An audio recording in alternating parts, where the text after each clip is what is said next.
Hello friends, welcome to M of government job. M of government job के YouTube channel पर आप सभी दोस्तों का हार्दिक स्वागत है। तो मुझे आशा है कि दोस्तों आप अच्छे होंगे, आपका स्वास्थ्य अच्छा होगा, आप अच्छे से पढ़ाई कर रहे होंगे और इसी बेरोज़गारी के दौर में हमें रोज़गार पाने के लिए बेहतर प्रयास कर रहे हैं।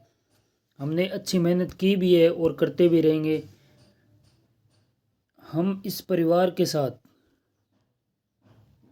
आज आपको आपके स्टैटिक जीके के टॉपिक को आगे बढ़ाने के लिए, उन टॉपिक्स को कवर करने के लिए जो हम थ्योरी से पढ़ना आसान नहीं है, जो हर किसी चैनल पर उपलब्ध नहीं होता, वो हम आपको स्टैटिक जीके कवर करवाते हैं। ठीक है, तो जैसा कि SSC railway, SSC CHSL, CGL, ICR, अन्य police exam, state exam, other exams है जिनमें पॉलिटी से संबंधित, अन्य कला से संबंधित, भूगोल से संबंधित जो भी हमारे स्टैटिक के टॉपिक्स होते हैं, जो कि थ्योरी से परे होते हैं, थ्योरी से थोड़े अलग होते हैं, तो उन्हें हम कवर करने के लिए सीरीज स्टार्ट की हुई है, आपको पता होगा।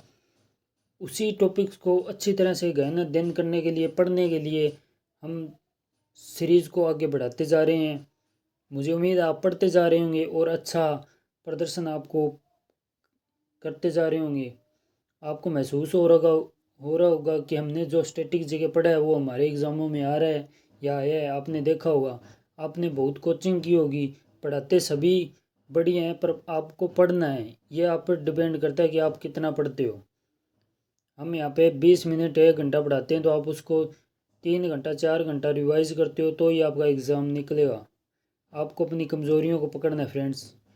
तो आज हम पॉलिटी का जो हमने स्टार्ट किया था, भारतीय राज्य व्यवस्था, उसी का सेकंड चैप्टर जो स्टैटिक जीके का है, वो जो हमारे अनुच्छेद है, आर्टिकल्स है, वो किस से संबंधित है, जो डायरेक्ट एग्ज़ाम में आते हैं। ठीक है, तो वही पढ़ेंगे, हमें ज़्यादा पढ़ने की ज़रूरत नहीं है, जो हमारे एग्ज़ाम से रिलेटेड है वही पढ़ेंगे। तो चलिए फ्रेंड्स, शुरू करते हैं अनुच्छेद। तो आर्टिकल्स, भाग एक में क्या है फ्रेंड्स, कितने आर्टिकल्स हैं? भाग एक में 1 से 4 तक आर्टिकल है। ठीक है, 1 to 4। ठीक है, तो इसके अंदर अनुच्छेद 1 क्या कहता है हमारा, भारत राज्यों का संघ है। ठीक है, भारत जो है वो राज्यों का संघ है।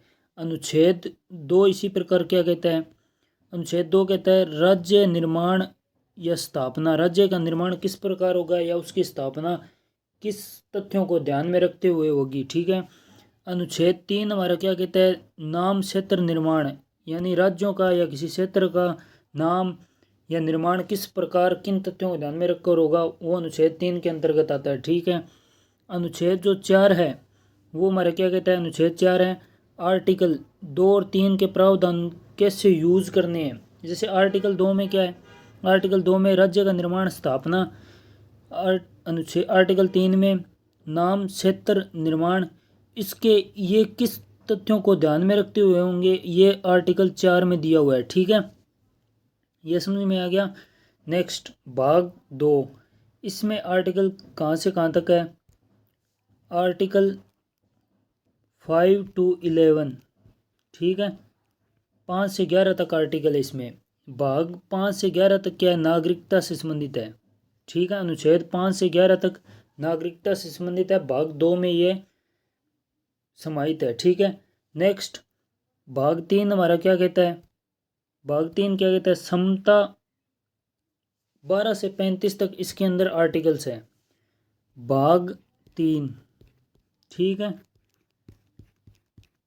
इसके अंदर 12 से 35 तक आर्टिकल है और ये किस से संबंधित है, 12 से 35 तक। ठीक है, इसमें मुख्य रूप से हमें स्वतंत्रताएं दी गई है, वो किस आधार पे दी गई है, ज़्यादातर क्वेश्चन इन्हीं में से बनते हैं। तो आप देखिए किस प्रकार से दी गई है, कौन कौन से अनुच्छेद में क्या क्या स्वतंत्रताएं हैं।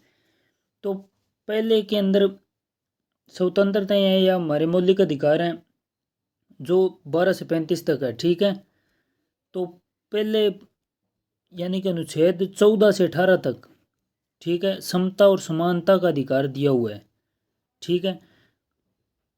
दूसरे नंबर पर स्वतंत्रता, 19 से आर्टिकल 19 से 22 स्वतंत्रता का अधिकार हमें दिया हुआ है, ठीक है। नेक्स्ट 3 नंबर पर शोषण के विरुद्ध, आर्टिकल 23 से 24 के अंतर्गत शोषण के विरुद्ध अधिकार हमें दिया हुआ है कि अगर हमारा शोषण हो रहा है तो हम आर्टिकल 23 से 24 तक का यूज करके अपने पर हो रहे शोषण का विरोध कर सकते हैं, ठीक है, या उसके उसके खिलाफ कोई कार्यवाही के लिए कदम उठाने का प्रयास कर सकते हैं, ठीक है। नंबर 4 पे आता है धार्मिक स्वतंत्रता, ये 25 से 28, आर्टिकल 25 से 28 के अंदर वर्णित है, यानी कि हम धर्म की उपासना स्वतंत्रता दी हुई है हमें आर्टिकल 25 से 28 तक का यूज करके हम अपने धर्म में आस्था रख सकते हैं, हम धार्मिक अनुष्ठान कर सकते हैं, ये हमें स्वतंत्रताएं दी गई है। 5 नंबर पे आता है संस्कृति एवं शिक्षा, आर्टिकल 29 से 30, ठीक है। 29 और 30 में संस्कृति और शिक्षा का हमें अधिकार दिया गया है, हम अपनी संस्कृति को बढ़ा सकते हैं, अपनी संस्कृति की शिक्षा अपने बच्चों को दे सकते हैं, ठीक है। नेक्स्ट संवैधानिक उपचारों का अधिकार, अगर इन सभी ऊपर जो 5 दिए हैं टॉपिक बताए गए हैं इनका हनन होता है, किसी प्रकार किसी के द्वारा हनन होता है या शोषण शोषण होता है, धार्मिक स्वतंत्रता हमें नहीं मिलती है, कहीं पे कोई भी किसी भी प्रकार की स्वतंत्रता नहीं है, बोलने की स्वतंत्रता हमें कोई बोलने नहीं देता, तो उसके खिलाफ हम संवैधानिक उपचारों के अधिकार का प्रयोग करेंगे आर्टिकल 32 के अनुसार, ठीक है। इसके अनुसार हम कोर्ट में इनके खिलाफ जा सकते हैं जो हमारे दिए गए अधिकारों के विरुद्ध आता है, ठीक है। नेक्स्ट अब इन्हें डिटेल से पढ़ेंगे। पहला हमारा क्या है, समता या समानता का अधिकार, इसके अंदर क्या कहा गया है, ठीक है। तो आर्टिकल 14 क्या कहता है, आर्टिकल 14 है विधि के समक्ष समानता, विधि के यानी कानून के समक्ष सभी के प्रति समान न्यायपूर्ण होगा, ठीक है। न्याय सभी के लिए समान है, कानून सभी के लिए समान है, ये आर्टिकल 14 के अनुरूप है। ऐसे नहीं है कि किसी को पद एक जैसे एक ही कोई कानून एक व्यक्ति के लिए बना है तो वो वही कानून दूसरे व्यक्ति के लिए है, ऐसे नहीं है। कोई नेता है तो उसके लिए कोई और कानून होगा, कोई गरीब है तो उसके लिए कोई और कानून होगा, इसमें ये समानता दी हुई है कानून के समक्ष, ठीक है। आर्टिकल 15 धर्म जाति लिंग जन्म स्थान आदि, इसके अंदर धर्म जाति लिंग जन्म स्थान आदि में कोई भेदभाव नहीं करेगा, इसकी जाति क्या है या पुरुष है स्त्री है, ठीक है। धर्म इसका क्या है, इस इन या जन्म स्थान इसका कहाँ पे हुआ है, जन्म के स्थान पे इन पे कोई भेदभाव नहीं करेगा, आर्टिकल 15 में ये अधिकार दिया हुआ है, ठीक है। अगर आर्टिकल 15 का कोई विरोध करता है, इन धर्म या जाति लिंग जन्म स्थान पे कोई किसी को अछूत करता है, ठीक है, कोई उसे नीचा दिखाने का प्रयास करता है, तो उसके खिलाफ हम अपने दिए गए अधिकार का हनन होते हुए आर्टिकल 32 के अनुसार उसके खिलाफ हम याचिका दे सकते हैं, उसके खिलाफ हम कार्यवाही के लिए कदम उठा सकते हैं, ठीक है।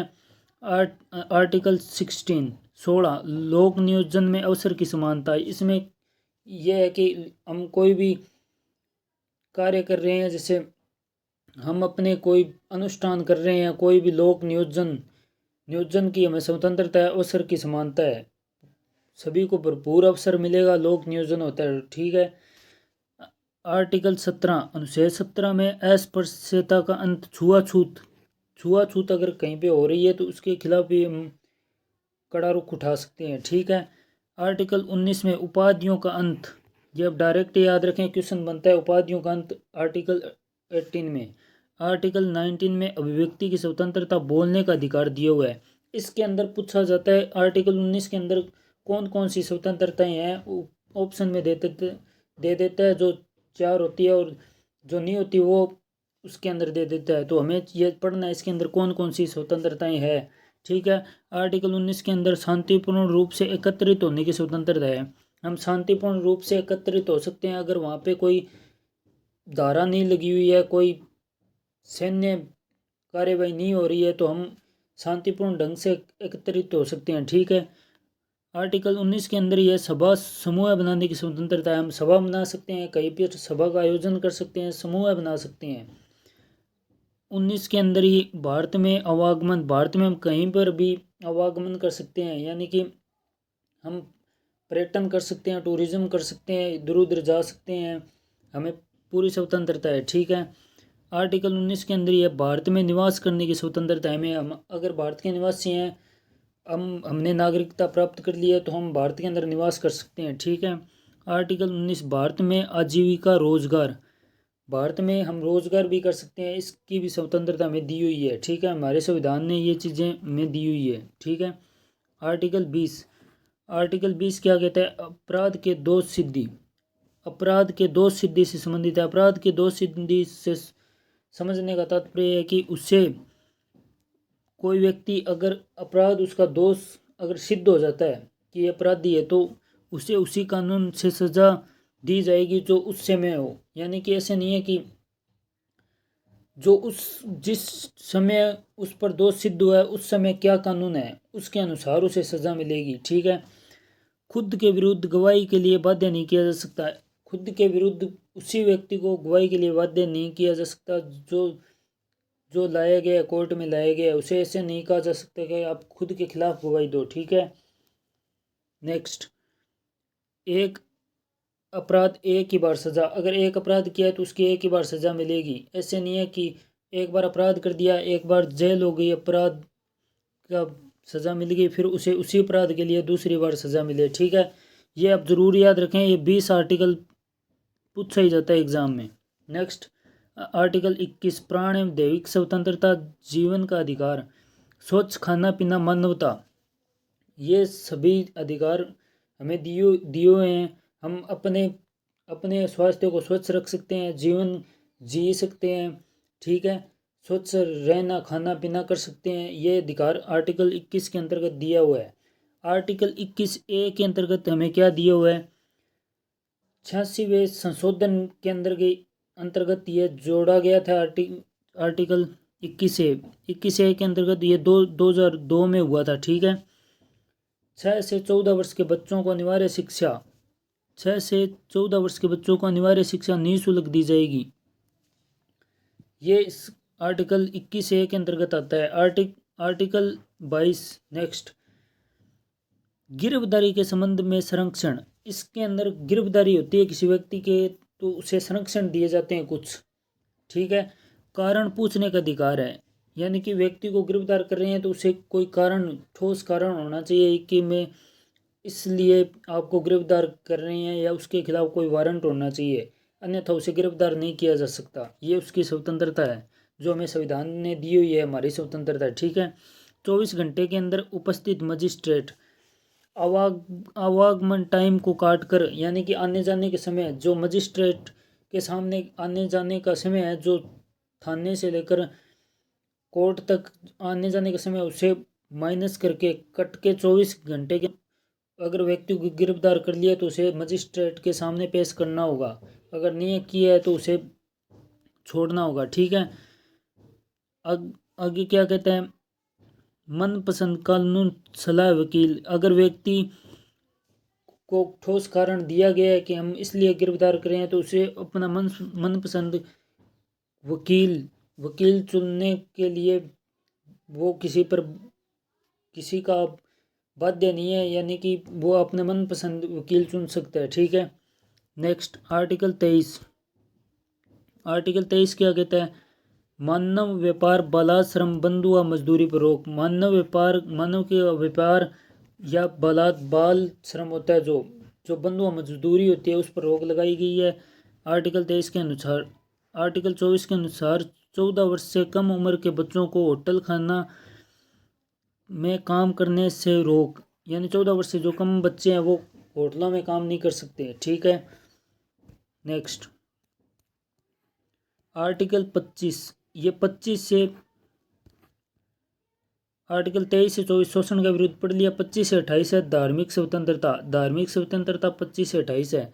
तो 25 हमारा क्या कहता है? धर्म को मानने का आचरण प्रसार स्वतंत्रता। 25 के अंदर अपने धर्म को मान सकते हैं, उसका आचरण प्रसार कर सकते हैं, प्रचार कर सकते हैं, ये हमारी स्वतंत्रता है। ठीक है। आर्टिकल 26 धार्मिक प्रबंधन, धर्म के लिए हम कोई कुछ प्रबंधन कर सकते हैं, आयोजन कर सकते हैं। आर्टिकल 27 धार्मिक कार्यों में संपोषित दान वगैरह हम दे सकते हैं, धार्मिक कार्यों में हम अपना पूंजी लगा सकते हैं। ठीक है, हमें स्वतंत्रता दी गई है। आर्टिकल 28 धार्मिक शिक्षा उपासना में उपस्थित होने की, मतलब धार्मिक शिक्षा या उपासना में उपस्थित होने की हमें स्वतंत्रता है, हमें कोई भी धर्म की शिक्षा लेने से नहीं रोक सकता। ठीक है, ये हमें स्वतंत्रता दी हुई है। आर्टिकल 25, ये 25 वापस आ गया, इसके अंदर धार्मिक कार्यों की स्वतंत्रता है। ठीक है, यही है। नेक्स्ट जो हमारा 29 से 30 है वो क्या है, सांस्कृतिक एवं शिक्षा। सांस्कृतिक एवं शिक्षा से संबंधित है जो 29 से 30 आर्टिकल है। ठीक है, तो अल्पसंख्यकों, ये अल्पसंख्यकों के लिए है। ठीक है, जिनकी मेजोरिटी नहीं है। आर्टिकल 29 के अंदर अल्पसंख्यकों के हितों का संरक्षण, उनके हितों के लिए संरक्षण दिया गया है। आर्टिकल 29 के अंदर अगर उनके हित का हनन होता है तो वो भी आर्टिकल 32 के अनुसार अपनी कोर्ट में जा सकते हैं, मजिस्ट्रेट के सामने जा सकते हैं। ठीक है। अनुच्छेद 30 शिक्षा संबंधी प्रावधान संरक्षण दिया हुआ है अल्पसंख्यकों के लिए। ठीक है। अब आता है आर्टिकल 31 संपत्ति अधिकार। इसके अंदर पहले संपत्ति का अधिकार था।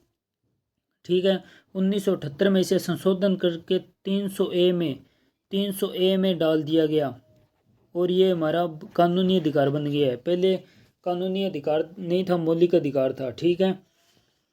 आर्टिकल 32 क्या कहता है, मौलिक अधिकारों के हनन के लिए संरक्षण।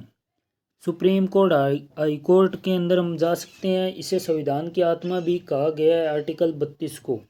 ठीक है, आर्टिकल 32 से जा सकते हैं हम सुप्रीम कोर्ट में। और आर्टिकल 226 BC से संबंधित है जिसमें हम हाई कोर्ट के अंदर जा सकते हैं। ठीक है। अब क्या है, इन आर्टिकल 32 और 226 इनके तहत हम रिट जारी करवा सकते हैं 5 या सुप्रीम कोर्ट या हाई कोर्ट, ये दोनों, ये 226 के तहत, ये 32 के तहत रिट जारी कर सकता है। ठीक है, 5 प्रकार की रिटें होती है जो जारी कर सकता है, जो मैं आपको बताने वाला हूँ आगे। ठीक है, तो पहली क्या है, बंदी प्रत्यक्षीकरण। बंदी प्रत्यक्षीकरण का मतलब ये है कि ये प्रथम प्रकार की रिट है, 24 घंटे में मजिस्ट्रेट के समक्ष पेश। पहली क्या है, बंदी प्रत्यक्षीकरण, 24 घंटे में मजिस्ट्रेट के समक्ष पेश। ठीक है। दूसरी पे क्या है, परमादेश, सरकारी अधिकारी को कर्तव्य का पालन करने के लिए। तीसरी, प्रतिषेध, ऊपरी न्यायालय निचले न्यायालय को आदेश देता है अधिकार क्षेत्र से बाहर आप इस पर कार्य नहीं न करें। जो आपके अधिकार क्षेत्र से बाहर है उस पर आप कार्य न करें, ऊपरी न्यायालय निचले न्यायालय को निर्देश देता है। ठीक है। उत्प्रेषण, ऊपरी न्यायालय निचले न्यायालय को आदेश लंबित मुकदमे को हमारे पास भेजें। ऊपरी न्यायालय जो वो निचले न्यायालय को कहता है कि जो निलंबित है, बहुत समय से आपसे मुकदमे जो है वो पूरे नहीं हो रहे या पूर्ण नहीं हो रहे, तो वो आप हमारे पास भेज दें, हम उनका निकालेंगे। ठीक है, ये हो गई हमारी रिट हो गई। नेक्स्ट हमारा आर्टिकल 33 क्या कहता है, संसद कानून। संसद या कानून से संबंधित है। सेना, सशस्त्र बल, खुफिया विभाग के नियम मानना जो मौलिक अधिकार के विरुद्ध है, यानी कि इनके जो खुफिया विभाग या सेना, सशस्त्र बल के होते हैं वो नियम, इनमें मौलिक अधिकारों का हनन हो सकता है, परंतु अगर इनमें कोई व्यक्ति है तो वो अपने मौलिक अधिकारों के हनन के बावजूद भी सुप्रीम कोर्ट, हाई कोर्ट में नहीं जा सकता। ठीक है, वो अपनी स्वेच्छा से यहाँ आता है देश सेवा के लिए, तो इसलिए इसमें जो कानून है इनके कानून अलग होते हैं सेना, सशस्त्र बल के। ठीक है, खुफिया विभाग के।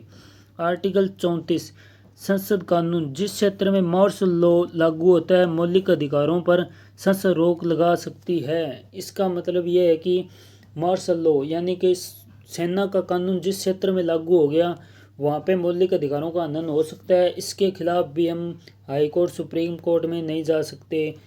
आर्टिकल 35 संसद से संबंधित है, ये भी 33, 34, 35 तीनों आर्टिकल संसद से संबंधित है। मौलिक अधिकार में कानून बना सकती है संसद। अब यही बात है, इन तीनों में मौलिक अधिकारों का हो सकता है हनन। मौलिक अधिकारों पे नया कानून संसद बना सकती है अगर वहाँ पे क्या लागू है, अगर वहाँ पे सशस्त्र बल खुफिया विभाग के मार्शल लॉ लागू होते हैं, मार्शल लॉ, ठीक है, मार्शल लॉ सेना का कानून लागू है तो वहाँ पे संसद कानून बना सकती है। नेक्स्ट जो हमारा इम्पोर्टेंट अनुच्छेद है वही पढ़ेंगे हम, जो महत्वपूर्ण है। आर्टिकल 352 हमारा किससे संबंधित होता है, राष्ट्रीय आपात। याद रखें, इनमें बहुत कन्फ्यूजन होती है। 352, 360, 356, ठीक है। इसके अंदर क्या है, राष्ट्रीय आपात है राष्ट्र 352। मौलिक अधिकार 20-21 को निरस्त नहीं किया जा सकता। 20 के अंदर क्या है, 20 के अंदर हमने पढ़ा था दो सिद्धि हमें अधिकार दिया हुआ है, अपराध के समक्ष दो सिद्धि। और 21 के अंदर जीने का अधिकार, जीना हमें स्वतंत्रता है हमारी, ये हमें कोई मार नहीं सकता। केवल भारतीयों को प्राप्त मौलिक अधिकार, जो केवल और केवल भारतीयों को प्राप्त है, विदेशियों को प्राप्त नहीं है, वो आर्टिकल 15 है, 16 है, 19 है, 29 है, 30 है। ये आर्टिकल केवल और केवल भारतीयों को ही प्राप्त है।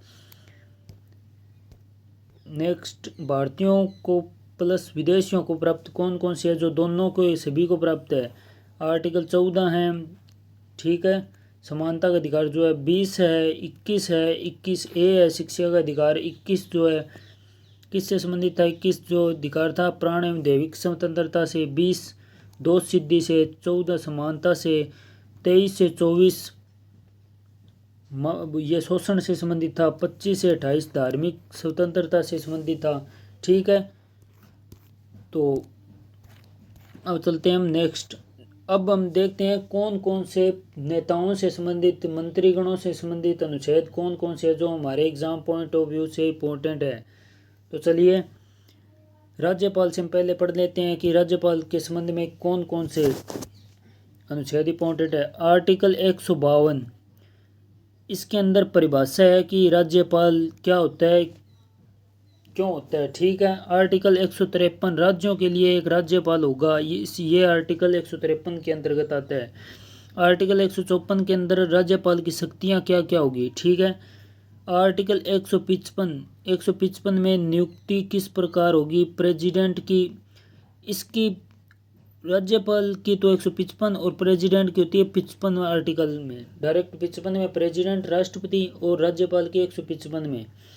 161 में समाधान का अधिकार होता है राज्यपाल को, ठीक है, आर्टिकल 161 में। नेक्स्ट, मंत्रिपरिषद क्या कहता है, मंत्रिपरिषद राज्य के लिए होती है, ठीक है। एक आर्टिकल 163 में मंत्रिपरिषद होगी हमारी, ठीक है। आर्टिकल 164 के अंदर मुख्यमंत्री होंगे, आर्टिकल 164 के अंदर। आर्टिकल 165 के अंदर महाधिवक्ता होंगे, ठीक है, समझ में आ गया।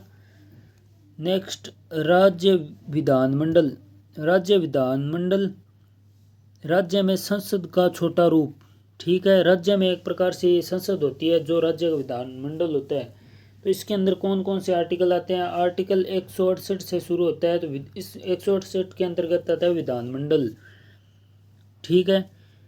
आर्टिकल 169 के अंदर क्या आएगा, विधान परिषद बनाना व हटाना विधानमंडल को अधिकार है, ठीक है। आर्टिकल 170 विधानसभा की संरचना किस प्रकार होगी, कंपलसरी है जो आर्टिकल 170। आर्टिकल 171 के अंदर विधान परिषद होगी, ठीक है। विधानसभा की संरचना 170, विधान परिषद 171 आर्टिकल के अंतर्गत आता है, ठीक है। हाई उच्च न्यायालय क्या है, तो ठीक है। अनुच्छेद 214 में क्या कहा गया है कि राज्यों के लिए एक हाई कोर्ट होगा, ठीक है। आर्टिकल 216 के अंतर्गत क्या कैसे गठन होगा, ठीक है, ये बताया गया है। आर्टिकल 231 के अंदर क्या कहा गया है, 2 या अधिक स्टेट के लिए एक ही हाई कोर्ट हो सकता है, ठीक है। अब आता है केंद्र व राज्य से संबंधित अनुच्छेद कौन कौन से है। आर्टिकल 249, ठीक है, या 249, राज्य सूची की केंद्र द्वारा कानून। राज्य सूची पर केंद्र कानून बना सकता है। आर्टिकल 249 के अंतर्गत अनुच्छेद 262 के अंतर्गत नदी जल विवाद है वो 262 आर्टिकल के अंतर्गत आता है। अगर दो राज्यों के बीच नदी जल विवाद या केंद्र राज्यों के बीच, ठीक है। आर्टिकल 263, अंतर्राज्यीय परिषद, पीएम प्लस ऑल सीएम। इसके अंतर्राज्यीय परिषद के अंतर्गत एक पीएम होता है प्लस ऑल, यानी कि सभी स्टेटों के सीएम होते हैं, ठीक है, वो अंतर्राज्यीय परिषद होती है। अनुच्छेद 266 है वो संचित निधि होती है, जिससे हमारे देश को विकास करने के लिए जो निधि, यानी कि जिसमें धन इकट्ठा रहता है, जो विकास कार्यों में लगाया जाता है, वो संचित निधि होती है, जिसमें पूरा 5 साल का है वो उसमें संचित धन होता है, ठीक है। आकस्मिक निधि 267 के अंतर्गत आकस्मिक निधि होती है, जो आपदा आने पर उसमें से संचित निधि से न लगाकर आकस्मिक निधि से आकस्मिक कार्यों के लिए धन को लगाया जाता है, ठीक है। नेक्स्ट, आर्टिकल 280 के अंतर्गत वित्त आयोग आता है, ठीक है। आर्टिकल 212 अखिल भारतीय सेवाएं 212 आर्टिकल के अंतर्गत आती है। आर्टिकल 315 यूपीएससी संघ लोक सेवा आयोग, ठीक है। IAS, IPS, IFS forest service, ठीक है, जो आर्टिकल 315 के अंतर्गत आता है। नेक्स्ट जो हमारा है निर्वाचन आयोग आर्टिकल 324 चुनाव प्रक्रिया है, जो 324 के अंतर्गत आती है, ठीक है। नेक्स्ट आता है टॉपिक, जो हमारा मेन पॉइंट है वो सुप्रीम SC ST आंगल भारतीय समुदाय आरक्षित वर्ग होते हैं, उनके लिए क्या क्या आरक्षण है, क्या क्या नियम है, वो आर्टिकल 330 के अंतर्गत लोकसभा में आरक्षण SC व ST को, ठीक है। आर्टिकल 332 विधानसभा में ST व SC को आरक्षण। आर्टिकल 331 में लोकसभा में एंग्लो इंडियन होंगे, ठीक है। आर्टिकल 333 में विधानसभा में एंग्लो इंडियन होंगे, ठीक है। आर्टिकल 335 सेवाओं पद विशेष आरक्षण, सेवाओं है पद पर विशेष आरक्षण, जो विशेष प्रजातियों को या जातियों को दिया जाता है, जो आरक्षित वर्ग के अंतर्गत आती है, ठीक है। आर्टिकल 338 SC आयोग का गठन आर्टिकल 338 के अंतर्गत हुआ। इसी प्रकार 338A के अंतर्गत ST आयोग आता है, ठीक है हमारा। नेक्स्ट, आर्टिकल 340 के अंतर्गत OBC आयोग, 338 के अंदर ST आयोग, 338A के अंदर ST आयोग, 338 के अंदर SC आयोग, ठीक है। ST 338A के अंदर, 340 के अंदर OBC आयोग। नेक्स्ट, ये क्वेश्चन पूछा जाता है राजभाषा वाला।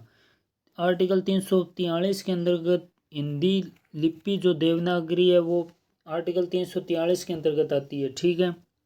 आपात उपबंध जो मैंने आपको बताया था पहले, आर्टिकल 352 राष्ट्रीय आपात बाह्य आक्रमण युद्ध सशस्त्र विद्रोह है, ठीक है। ये चारों पांचों शब्द याद कर लीजिए, 352 के अंतर्गत ये शब्द दिए गए हैं, ठीक है।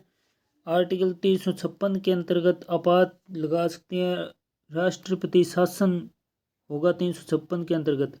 किसी राज्य में संसदीय व्यवस्था खंडन होने पर वहां पर राष्ट्रपति शासन 356 आर्टिकल के अंतर्गत लग सकता है।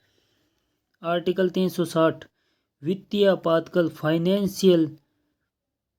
फाइनेंशियल कंडीशन खराब होने पर 360 आर्टिकल के अंतर्गत वित्तीय आपातकाल वहां पे लागू हो जाता है, ठीक है। नेक्स्ट, संविधान संशोधन 368 आर्टिकल 368 के अंतर्गत संविधान में संशोधन करने की व्यवस्था है, ठीक है। अनुच्छेद 370 जम्मू कश्मीर के लिए जो विशेष प्रावधान थे उन्हें अब हटा दिया गया है, ठीक है।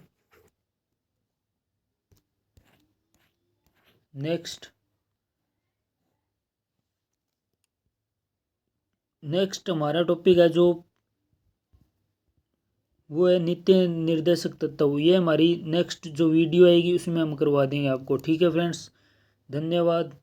आप सहयोग दीजिए, अच्छी तरह पढ़ाई कीजिए, स्टैटिक जीके पढ़ते रहिए, रिवीजन करते रहिए, क्वेश्चन की प्रैक्टिस करते रहिए और आप अच्छी तरह एग्ज़ाम को क्लियर कीजिए। धन्यवाद।